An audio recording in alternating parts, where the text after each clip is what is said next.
My sister was a Marine Corps drill instructor. Hoorah, Semper Fi.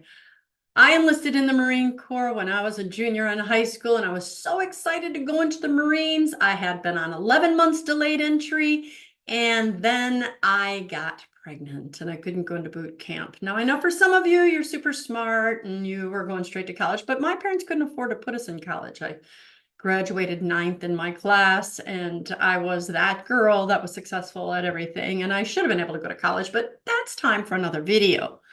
So the Marine Corps meant so much to me, and getting pregnant devastated my chances. So one day when my sister was a drill instructor, secret, now she's retired, so I don't think they can take this away from her. She allowed me to go on the Marine Corps obstacle course at Paris Island, South Carolina. And she's like, you could have been a Marine. And she talked about how everyone on this obstacle course, everybody has that one obstacle that just they can't beat at first. For her, it was climbing this wall. For others, it's the rope. For whatever. Well, there was this one obstacle, and keep in mind, I was a marathon runner. I didn't know that back then, but I am this athlete that can do stuff. The one that got me was the monkey bars. They had a monkey bar that went up about 5 rungs and down 5 rungs, up 5 rungs, down 5 rungs.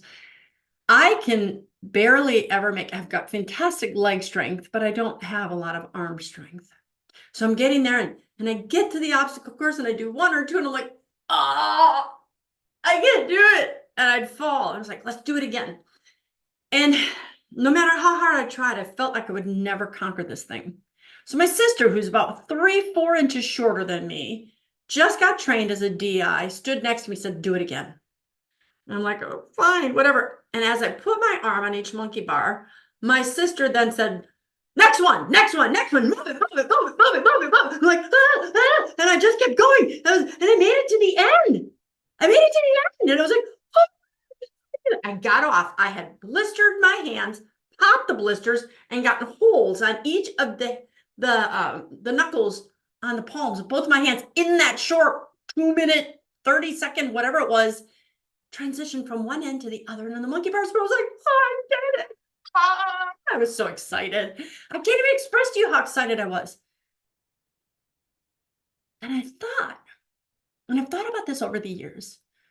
What was the difference? I didn't do it the first time, but I did it the second time.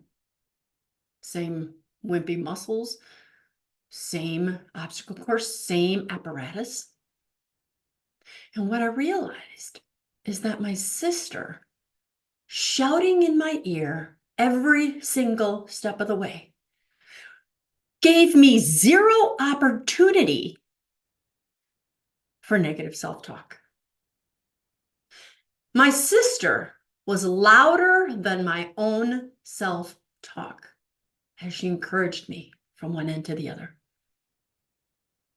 That is your job. Did you know that encouragement is biblical? Encourage one another. Jesus says it all the time. It's in the Bible all the time. Encourage one another. Why?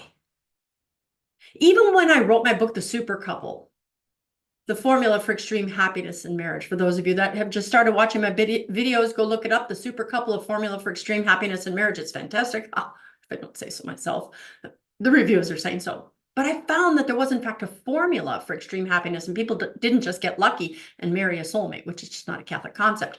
And the formula was sacred, SACRED.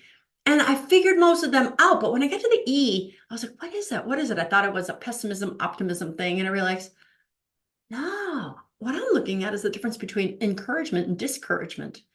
And I recognized that super couples were so encouraging of one another. If anybody could write a book, Christine, you could. Come on, you could run that marathon. I know you've not run past the block, but remember when you set your mind to do such and such, you always did it. Encouragement means to give courage to someone. As Christians, we have so much to do. We're fighting so many battles. There's even an organization in the Catholic Church for people struggling with same-sex attraction called courage. It's to help them overcome their fear.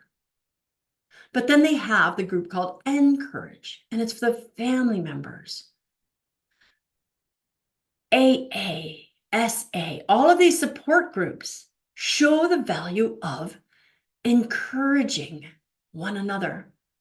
That is impossible many times to do what we need to do to walk this difficult journey without someone there pushing us, walking with us, reminding us that you can do this. Yeah, I know it's hard to give up that alcohol, but look, you've already been dry for 6 weeks. And then they still struggle. You tell them 3 years later, you've already been dry for 3 years. For the person standing for marital reconciliation, you can do this. I know your spouse is with the other man, the other woman, but they will eventually finish that affair. I know it's painful, but you can do this. You are a daughter of the Most High God. You are a son of the Most High God. You are a strong warrior, princess. You can do this. I have a whole standards group with over 400 people have come through it from 40 states and 10 countries, probably more states than now, but I haven't counted. And what I realized, it's really a group of encouraging one another, saying, you can do this. It's hard, but I will walk with you. And we need that because our negative self-talk is epic. You know where it comes from? The enemy. Satan wants to steal, kill, and destroy. And he was the one on that monkey bars. You'll never get across them. You got no friggin' muscles in your arms. You can't run a marathon. You got nothing. What do you think you are, some athlete? You can't go to church and God's going to come to you. There's no God. Where was he when your child was being hurt?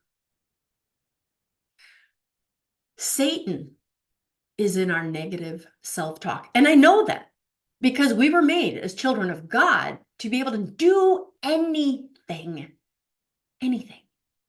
that we set our minds to. Because remember, Jesus said, if you had enough faith, you could move a mountain. He wasn't being rhetorical. He was being serious.